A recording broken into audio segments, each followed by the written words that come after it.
اعوذ باللہ من الشیطان الرجیم بسم اللہ الرحمن الرحیم. ناظرین، آپ دیکھ رہے ہیں پروگرام بات کرنا ضروری ہے، اور جیسا کہ میں نے اس سے پہلے پروگرام میں آپ کو بتایا تھا کہ بات کرنا اس لیے ضروری ہے کہ ہم بات کرتے ہیں تو مسائل جو ہیں وہ ہمارے حل ہوتے ہیں. بات کرنے سے مسائل حل ہونے کے ساتھ ساتھ محبتیں ہی بڑھتی ہیں. ایک دوسرے سے جو اختلافات ہوتے ہیں ان میں کمی واقع ہوتی ہے، لیکن بات کرنا ضروری ہے. اگر اپنی بات جو ہے اپنے دل میں رکھ لیں گے تو لازماً اس کا رزلٹ اچھا نہیں نکلے گا، کیونکہ پھر نفرتیں پنپتی ہیں. تو بات کرنا ضروری ہے. اور یہاں پر میں آپ سے ایک درخواست یہ بھی کرنا چاہوں گا کہ ہمارے اس پروگرام کو، ہمارے اس چینل کو آپ جو ہے سبسکرائب کریں، تاکہ ہماری حوصلہ افزائی بھی ہو. اور ہم چاہیں گے کہ اس طرح کی انشاءاللہ ویڈیوز جو ہیں وہ آپ کو لے کر آئیں، اور کچھ ہم تھوڑی بہت محنت بھی کریں. آج جو میں ٹاپک آپ کے لے کر آیا ہوں وہ بہت نازک ٹاپک ہے. وہ ایک ایسا واقعہ ہے پاکستان کا جس نے ہم اوورسیز پاکستانیوں کے سر جو ہیں وہ شرم سے جھکا دیے. آپ یقین کریں کہ ہمیں یہ کہتے ہوئے جھجک محسوس ہونے لگی کہ ہمارا تعلق پاکستان سے ہے، کہ ہم پاکستان سے آئے ہیں. اس کی وجہ یہ تھی کہ ایسا واقعہ ہوا جس میں کافی لوگوں نے مل کر ایک شخص کو نہ صرف مار دیا، بے رحمی کے ساتھ اسے کھینچ کے مارا، اور اس کے علاوہ اس کو جلا بھی دیا گیا. یہ میں آپ لوگوں کو علم ہے کہ یہ میں کس بات کی بات کر رہا ہوں. تو وہ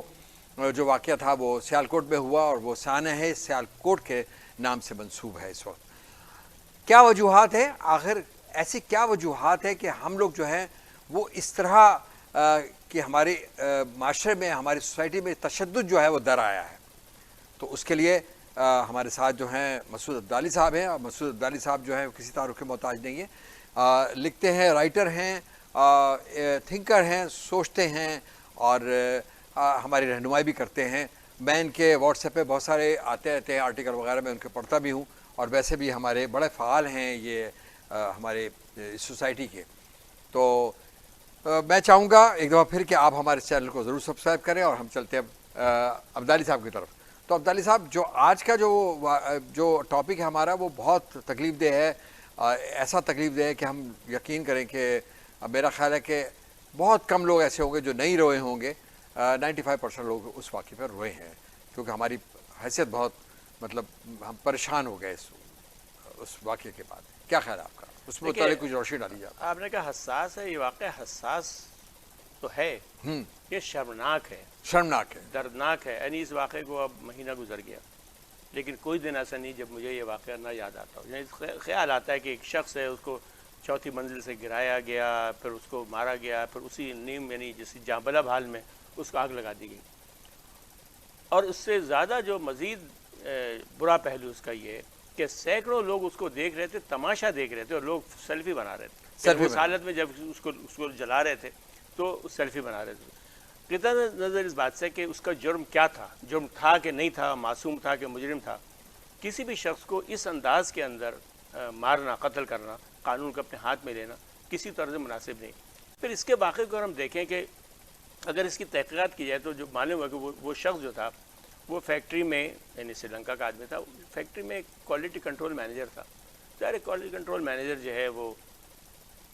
مطالبہ کرتا ہے بہتری کا، وہ چیزیں ریجیکٹ کرتا ہے، وہ لوگوں کو کہتا ہے ٹھیک کام کرنے کے لیے جو لوگوں کو بری لگتی ہے. مجھے اس بات سے بہت ممکن ہے غیر ضروری وہ سختی کرتا ہو، یعنی اس میں کوئی ایسا معاملہ نہیں ہے، لیکن بہرحال اس کی ذمہ داری تھی، وہ کرتا تھا. وہ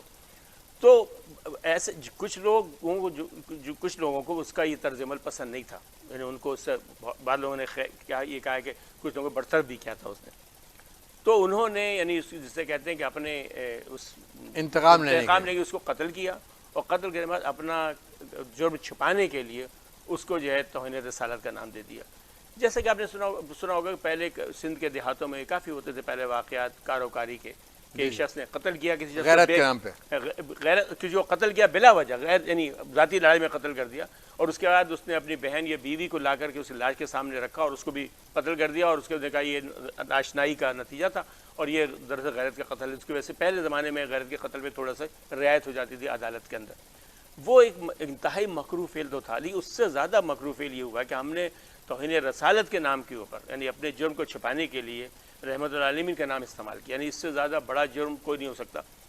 اور جو آپ کہہ رہے ہیں کہ ہونا کیا چاہیے، تو سب سے پہلی بات تو یہ ہے، یعنی دوسری ساری باتوں کے علاوہ ان لوگوں کو انتہائی دردناک سزا ملنی چاہیے. حتیٰ کہ میں سمجھتا ہوں کہ اگر مقتول کے ورثہ معاف بھی کر دیں تو قتل تو معاف ہو سکتا ہے، نہیں قتل تو معاف ہو سکتا ہے کہ یہ مقتول کے ورثہ کا حق ہے، لیکن جو اس نے توہین رسالت کے قانون کا غلط استعمال کیا ہے اس کو بہرحال وہ ناقابل معافی، اس لیے کہ کسی پہ توہین رسالت کا غلط الزام لگانا بھی توہین رسالت ہی ہے۔ بالکل صحیح کہہ رہے ہیں۔ اس میں لیکن ایک اور بات جو ہے میں چاہتا ہوں یہ کہ اس کا تعلق نہ تو توہین رسالت کے قانون سے ہے، نہ اس کا تعلق علماء کرام سے ہے، نہ اس کا تعلق مذہبی طبقے سے ہے، نہ اس کا تعلق مذہبی جذبات سے ہے۔ مذہبی جذبات سے اور مذہبی طبقے سے اس حد تک تعلق تو ضرور ہے کہ ان سینکڑوں لوگوں کے اندر ایک شخص بھی ایسا باضمیر نہیں تھا، ایسے اتنا دیندار نہیں تھا جو اس بے گناہ کی جان بچانے کی کوشش کرتا، یعنی کسی نے جان نہیں بچائی اور بلکہ لوگوں نے سیلفیاں بنائی۔ تو یہ ایک ظاہر ہے کہ ایک بڑی یعنی تکلیف دہ صورتحال۔ پھر جو آپ کہہ رہے ہیں معاشرے کے اندر ہمارے جو یہ تشدد کا رجحان ہے، عدم برداشت کا رجحان ہے، اس میں سب کا ہاتھ ہے، یعنی اس میں ہمارے علماء کرام کا بھی ہاتھ ہے، اس میں ہمارے سیاسی رہنماؤں کا بھی ہاتھ ہے، اس میں بہت بڑا ہاتھ سوشل میڈیا کا بھی۔ آپ سوشل میڈیا پہ آپ دیکھیں جس قسم کا مٹیریل آج کل آ رہا ہے، جھوٹ کی چیزیں ہوتی ہیں، حتیٰ کہ آپ دیکھیں کہ عالم یہ بھی ہے کہ جھوٹی کسی کی موت کی افواہ جھوٹ اڑتی ہے۔ اب دیکھو ابھی کل یا پرسوں ایک بہت ممتاز عالم دین یوسف اصلاحی صاحب کا انتقال ہوا ہے۔ ان کے انتقال سے 3 ہفتے پہلے یہ خبر آ گئی کہ یوسف اصلاحی کا انتقال ہو گیا، اور لوگوں نے جو ہے وہ تعزیتیں کرنی شروع کی، یعنی کسی شخص کو جو لوگ خبریں فارورڈ کر رہے تھے، نہیں لیکن مجھے اس میں تعجب ہو رہا ہے نا کہ فارورڈ کرتے ہوئے کسی نے ایک لمحے سوچا نہیں خبر کہاں سے آ رہی ہے، کس نے بھیجی ہے، ذرا میں معلوم تو کر لوں، اچھا ایسی کیا جلدی ہے، بلکہ شخص کا انتقال ہو جائے تو ایسی کیا جلدی میں ساری دنیا میں پھیلا دوں اس خبر کو۔ تو یہی معاملہ وہاں پر ہے کہ ہمارے اس وجہ سے اتنا ہیجان پیدا ہو گیا معاشرے کے اندر کہ لوگ اتنے مشتعل ہو گئے کہ وہ جب کوئی خبر سنتے ہیں تو سوچتے سمجھتے نہیں ہیں، وہ اس کی تحقیق نہیں کرتے۔ حالانکہ دیکھیں کہ ہمیں نبی مہربان کی حدیث ہے کہ کسی شخص کے جھوٹا ہونے کے لیے اتنا بہت کافی ہے کہ کسی خبر کو بغیر تحقیق کے آگے بڑھا دے، یعنی بہت ممکن ہے خبر درست ہو، یعنی آپ خبر بہت درست ہو، جھوٹ آپ نے نہیں بولا، لیکن آپ نے محض میرے کہنے کے پہ سن کر کے آپ نے وہ خبر آگے بڑھا دی، خاص طور سے اگر وہ خبر بہت حساس ہے، کوئی اس کا تعلق امن عامہ سے ہے، اور آپ نے خالی خبر سنی اور آپ نے جیسے آپ نے دیکھا ہوگا ہوتا ہے فلاں کے پولیس نے فائرنگ کر کے 5 افراد کو ہلاک کر دیا، مطلب یہ خبر آتی ہے اور ہم فوراً آگے بڑھا دیتے ہیں۔ تو یہاں پر جو واقعہ ہے اس میں جو دیکھیے شرمناک بات جو ہے، یعنی جس سے جو آپ نے کہا سر جھک گئے، یہ صرف اوورسیز پاکستانی کے نہیں، ہر وہ مسلمان جس کا ضمیر زندہ ہو، ہر وہ پاکستانی جس کا ضمیر زندہ ہو، اس کو اس خبر سے تکلیف ہوئی ہے اور شرمندگی محسوس ہوئی ہے۔ یعنی واقعتاً دیکھیں کہ ہم کہ ایک مہمان تھا ہمارے یہاں، وہ شخص ہمارے یہاں کام کرنے آیا تھا، قانونی ویزا لے کر کے آیا تھا، اور بہرحال وہ جسے کہتے ہیں خدمت انجام دے رہا تھا اس قوم کی، کوالٹی کنٹرول کا کام بہت بڑا کام ہے، تو اس کے ساتھ ایسا سلوک کرنا تو یہ کسی طور سے مناسب نہیں۔ اس سے پہلے بھی واقعات ہو چکے ہیں، اس کے افواہیں اڑتی ہیں اور اس کے اوپر اور یہ واقعہ آج کا نہیں، جیسے میں نے اچھا میں ایک بات یہاں آپ کی بات کاٹ رہا ہوں، ایک بات کہنا چاہوں گا جو میرے دل کی بات ہے، وہ یہ ہے کہ دیکھیے اگر آپ سمجھتے ہیں توہین رسالت کا قانون بھی ہے اور سزا بھی ہونی چاہیے، لیکن کیا ہم مرتکب نہیں ہو رہے توہین رسالت کے اس پیرائے میں کہ ہم رسول کو مانتے ہیں، ہم اس کے، لیکن جو ان کا پیغام ہے، جو انہوں نے ہمیں بتایا کہ کس طرح زندگی بسر کرنی، کیا ہم ان باتوں پہ عمل درآمد کرتے ہیں؟ ہم لوگ پراپر طریقے سے تو نماز نہیں پڑھتے ہیں 5 وقت، اور آپ یہ دیکھیں تو رسول کا فرمان ہے کہ جھوٹ نہ بولو، کم نہ تولو، بہت ساری چیزیں ہیں جو ہمارے معاشرے کے اندر ہیں، تو کیا وہ توہین رسالت نہیں ہے؟ کیا آپ اپنے رسول کی بات نہیں مان رہے؟ یہ بھی توہین رسالت ہے نا، یہ بھی تو پہلو ہے اس کا۔ یہ تو یہ دیکھیں جو کچھ ہو رہا ہے اس ملک میں اسی انحطاط کا نتیجہ تو ہے نا کہ تعلیمات پہ ہم نے عمل نہیں کیا اپنے نبی مہربان کے، تو اس کے نتیجے میں ہم اس ساری مشکلات میں مبتلا ہیں، جس میں تشدد کا رجحان بھی ہے، جس کے اندر عدم برداشت بھی ہے، عدم رواداری بھی ہے، بات چیت کے دوران جو عدم توازن ہے باتوں کا، جو ہم سوشل میڈیا پہ دیکھتے ہیں، کیونکہ دیکھیں جو قومی پریس ہے اس کے اندر تو کچھ لوگ لکھتے ہیں، جیسے سوشل میڈیا ہر آدمی لکھتا ہے سوشل میڈیا پہ، اور اس کا معیار دیکھ لیجیے کس معیار کی چیزیں ہم لکھتے ہیں اس کے اوپر، تو ظاہر ہے کہ یہ سب تو ہے، یعنی اس میں تو کوئی دو رائے نہیں ہے اس بارے میں، لیکن اس میں جو سب سے شرمناک بات ہوئی ہے اس پورے واقعے میں کہ وہ لوگ جو توہین رسالت کے قانون کی حفاظت کرنا چاہتے ہیں، جو ہر آدمی چاہتا ہے، ہم سب چاہتے ہیں کہ توہین رسالت نہ ہو اور اس کے قانون ایسے لوگوں کو سخت سزا ملے، تو ہم نے تو خود ہی اس قانون کو کی دھجیاں بکھیر دیں جب قانون اپنے ہاتھ میں لے لیا، جبکہ وہ بات بھی بالکل اصولی طور پر اگر فرض کیجیے یہ شکایت تھی اس شخص سے، واقعتاً اس نے یہ بات کی بھی تھی،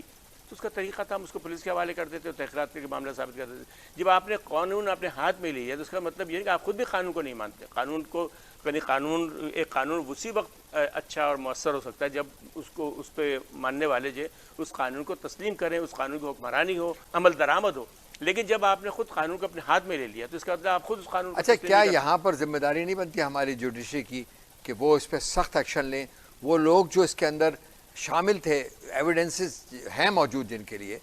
وہ ان کے لیے سخت سزائیں دی جائیں اور ایگزامپل بنائی جائے. کیا ہماری جوڈیشری, کیونکہ ہماری جوڈیشری کے متعلق میں اتنا بتا دوں آپ کو کہ اس وقت 124ویں نمبر پر ہے نیچے کی طرف, تو آپ اندازہ کر سکتے ہیں کہ جوڈیشری کا اپنا نظام کتنا کرپٹ نظام ہے کہ ہمارے ہاں انصاف نام کی کوئی چیز نہیں ہے. تو کیا ہمارے اس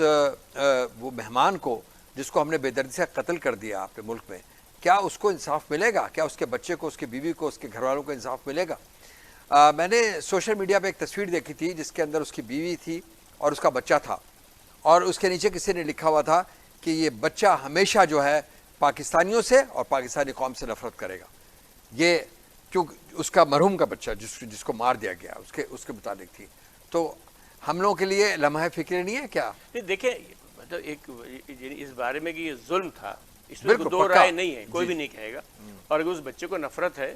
یقیناً نفرت ہے, ہمیں بھی نفرت ہے اس شخص سے جس نے جن لوگوں سے نفرت کی. باقی رہا آپ کا سوال کہ جوڈیشری ہماری عدلیہ کیا کرے گی, تو ظاہر یہ بات عدلیہ کہہ سکتی ہے, میں ان کا ترجمان نہیں ہوں, نہیں کہہ سکتا. لیکن عقل یہی کہتی ہے, انصاف کا تقاضا یہی ہے کہ ایسے لوگوں کو نشان عبرت بنانا چاہیے تاکہ واقعات آئندہ نہ ہوں. اور یہ معاملہ ہمارے رسول کی جسے کہتے ہیں حرمت کا بھی ہے, کہ ان کے نام پر ایک ایسا گھناؤنا کام کیا گیا ہے. تو ایسے لوگوں کو سخت ترین سزا, بلکہ میں سمجھتا ہوں توہین رسالت یہ ہے بالکل کہ آپ رسول سے ایسی چیزیں منسوب کر دیں اور جو کہ نہیں ہیں. بالکل ٹھیک, میں تو عرض کر رہا ہوں, میں تو یہ سمجھتا ہوں, اصولی طور پر سمجھتا ہوں کہ اگر وہ بچہ معاف بھی کر دے یا اس کی بیوی معاف بھی کر دے, اگر وارثین معاف بھی کر دیں ان لوگوں کو قتل کے معاملے میں, اس کے قتل کے خون بہا جسے لینے پہ تیار ہو جائے, تو بھی کم از کم ان لوگوں کو توہین رسالت کی سزا ملنی چاہیے. یعنی وہ تو ان کا جرم جو ہے وہ میں سمجھتا ہوں کہ یعنی دوہرا جرم ہے. ایک انسان کا انتہائی یعنی صفاقی کے ساتھ قتل, ایک تو ہوتا قتل لیکن انتہائی صفاقی کے ساتھ قتل, بے رحمی کا قتل, اور پھر توہین رسالت کے قانون کی پامالی. یہ دراصل یہ دو میں سمجھتا ہوں جرائم ہیں جس کے یہ لوگ مرتکب ہوئے ہیں, اور جس میں کم سے ایک جرم جو ہے توہین رسالت کے قانون کی پامالی, اس کی تو میں سمجھتا ہوں کہ معافی کی گنجائش نہیں. حتیٰ کہ اگر آجہانی کے جو اہل ہیں کہ وارثین ہیں, اگر ان کو معاف بھی کر دیں تو بھی اس کو دوسرے جرم کی سزا تو ملنی چاہیے. تو جناب ناظرین, یہاں جو ہے میں آپ تمام لوگوں سے درخواست یہ کروں گا کہ پلیز خدا را اپنے گرد و نواح میں دیکھیں کہ کیا ہو رہا ہے کیا نہیں ہو رہا ہے. ہمیں محبتیں بانٹنی چاہیے, ہمارے پاس تھوڑی سی زندگی ہوتی ہے, اس کے ساتھ ہم یہ کیا کر رہے ہیں. اور دوسری بات یہ ہے کہ جوڈیشری کا بھی امتحان ہے, خاص طور پہ اس واقعے کو لے کر کہ وہ کیا فیصلہ کرتی ہے. میں سمجھتا ہوں کہ ان کو ایک ایسا فیصلہ کرنا چاہیے جو مرحوم کے جو لواحقین ہیں ان کو بھی اور پاکستانی قوم کو اور ہم جیسے لوگوں کو بھی جو ہے اطمینان حاصل ہو کہ ہاں ہمارے ملک میں قانون کی عمل درآمد ہے اور انصاف موجود ہے, اور ظالم کا جو ہے وہ اس کا شکنجہ جو ہے کسا جائے گا. مجھے باسط جلیلی کو اور مسعود عبدالی صاحب کو اجازت دیجیے, لیکن اس کے ساتھ ساتھ ایک چھوٹی سی بات اور بھی ہے جو میرا خیال ہے کہ میں مسعود بھائی سے ہی پوچھوں گا کہ جو پیوٹن جو ہیں, جو سربراہ ہیں رشیا کے, انہوں نے توہین رسالت کے بارے میں کیا کہا ہے یہ بھی بتا دیجیے تاکہ پھر ہم دیکھیں. اچھی بات یہ ہے کہ آپ کو معلوم ہے کہ وہ ہر سال کے اختتام پر ایک اخباری کانفرنس سے خطاب کرتے ہیں سال کے اختتام پر, اور عام طور سے جو ان کی جو ترجیحات تھیں گزشتہ سال کے دوران اور جو انہوں نے کارنامے انجام دیے اپنی قوم کے لیے, اس کی ایک رپورٹ پیش کرتے ہیں. تو ابھی جو انہوں نے 2 دن پہلے پریس کانفرنس کی, انہوں نے اس میں یہ کہا ہے کہ میں چاہتا ہوں کہ توہین رسالت جو ہے آزادی اظہار کے نام پہ جو توہین رسالت کے واقعات ہو رہے ہیں یہ نہیں ہونے چاہیے. اور آزادی, انہوں نے ایک بڑا اچھا لفظ استعمال کیا, آزادی اظہار توہین کا نام نہیں, عزت و احترام کا نام, آزادی کا نام. اچھا, یہ ایک بہت اہم موضوع ہے. یعنی اسی سے جڑا اس معاملے بھی ہے کہ بہرحال مسلمان ہیجان کے شکار ہیں کہ دنیا میں توہین رسالت جو ہے وہ ایک عام فیشن سا بن گیا ہے. کہیں یعنی کارٹون شائع ہو جاتے ہیں, کوئی خاکہ شائع ہو جاتا ہے. تو اس کے لیے ضرورت یہ ہے, اور یہ عمران خان نے اور اس سے پہلے یہ مرحوم ان مصر کے صدر تھے مرسی صاحب, انہوں نے, اور ترکی کے صدر اردوان صاحب نے اقوام متحدہ میں خطاب کے دوران بھی بات کہی تھی کہ جس طرح ملکہ برطانیہ کی توہین کا قانون موجود ہے کہ ان کے خلاف نہیں لکھا جا سکتا، اور دوسرے مذہبی شخصیات کے بارے میں قانون موجود ہے،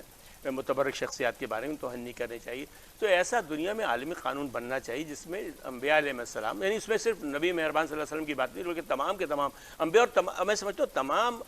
جسے کہتے ہیں متبرک شخصیات، یعنی میں سمجھتا ہوں کہ ہندو مذہب کے توہین کی بھی اجازت کسی کو نہیں ہونی چاہیے، یعنی یہ مسئلہ یہ نہیں ہے کہ کسی بھی مذہبی شخصیت کی توہین، اس لیے کہ وہ ہمارے اس سے دل ٹوٹتے ہیں، اور دنیا میں مسلمان 1.25 ارب کے قریب مسلمان ہیں، تو ظاہر ہے کہ نبی صلی اللہ علیہ وسلم سے محبت مسلمان کے ایمان کا جزو ہے، تو جب ان کی توہین کو کوئی واقعہ ہوتا ہے تو لوگ مشتعل ہوتے ہیں، اور اشتعال میں ظاہر بعض اوقات ہم ایسی حرکتیں سرزد ہوتی ہیں جو نہیں ہونی چاہیے، لیکن وہ اشتعال کا نتیجہ ہے۔ تو بہتر یہی کہ مہذب دنیا میں چیزیں قانون کے مطابق چلتی ہیں، تو بہتر یہ ہے کہ عالمی سطح کے اوپر ایک ایسا قانون بن جائے جس کے تحت یہ تمام کے تمام واقعات جو ان کو غیر قانونی قرار دے دیا جائے، پھر یہ کہ مقامی حکومت ہی کارروائی کر لیں گی۔ پھر دیکھیں نا، اگر یہ قانون ہوتا تو فرانس میں جس نے خاکہ بنایا تو فرانسیسی کو اس کے خلاف قانون، اس کے خلاف کارروائی کر دیتی، اور قانونی کارروائی کر دیتی، سزا دے دیتی، یا جو بھی ہوتا، اس کی وجہ سے دنیا میں ہیجان نہیں پھیلتا۔ تو اگر یہ قانون، اس میں اچھی بات یہ ہے کہ چونکہ دنیا میں جو اقوام متحدہ میں 5 بڑے ہیں، اس میں سے ایک بڑے نے یہ بات کہی ہے، اور مجھے یقین ہے کہ چین بھی شاید اس کی مخالفت نہیں کرے گا، اور اگر باقی 3-4 ملک یعنی جسے کہتے ہیں امریکہ، برطانیہ اور فرانس، یہ بھی اس کے اوپر متفق ہو جائیں اور ایسا قانون بن جائے کہ جس کی وجہ سے مذہبی شخصیات کی، مذہبی عقائد کی، مذہب کی بنیادی عقائد کی توہین جو ہے اس کو جرم قرار دے دیا جائے، اس کو غیر قانونی قرار دے دیا جائے، تو اس سے لگتا ہے دنیا کے اندر امن عامہ کی صورتحال بہتر ہوگی، باہمی تعاون بڑھے گا، ایک دوسرے کے درمیان احترام کا جذبہ بڑھے گا۔ اس سے مجھے لگتا ہے کہ دنیا میں بہت زیادہ جو اس وقت پرتشدد کارروائیاں ہو جاتی ہیں وقتاً فوقتاً، اور ہیجان پیدا ہو جاتا ہے اور ایک دم سے امن عامہ کی صورتحال خراب ہو جاتی ہے ساری دنیا کے مختلف حصوں میں، اس میں بہتری میں مدد ملی۔ تو ناظرین، پھر ہم آپ سے اجازت چاہیں گے کیونکہ یہ ایک تھوڑی سی بات رہ گئی تھی، اور وہ ہماری بات ہو گئی مسعود عبدالی صاحب کے ساتھ، تو میرا خیال ہے کہ بس دکھی دل کے ساتھ آپ سے اجازت چاہتے ہیں۔ انشاءاللہ پھر کسی ایک نئے ٹاپک کے ساتھ آپ کے ساتھ ہوں گے، لیکن یہ ہے کہ واقعی ہمارے دل بہت دکھی ہیں اس واقعے کے ساتھ، سانحہ جو سیالکوٹ ہوا۔ مجھے باسط جلیلی کو اور مسعود عبدالی صاحب کو دونوں کو اجازت دیجیے، اللہ نے کے بعد۔ خدا حافظ۔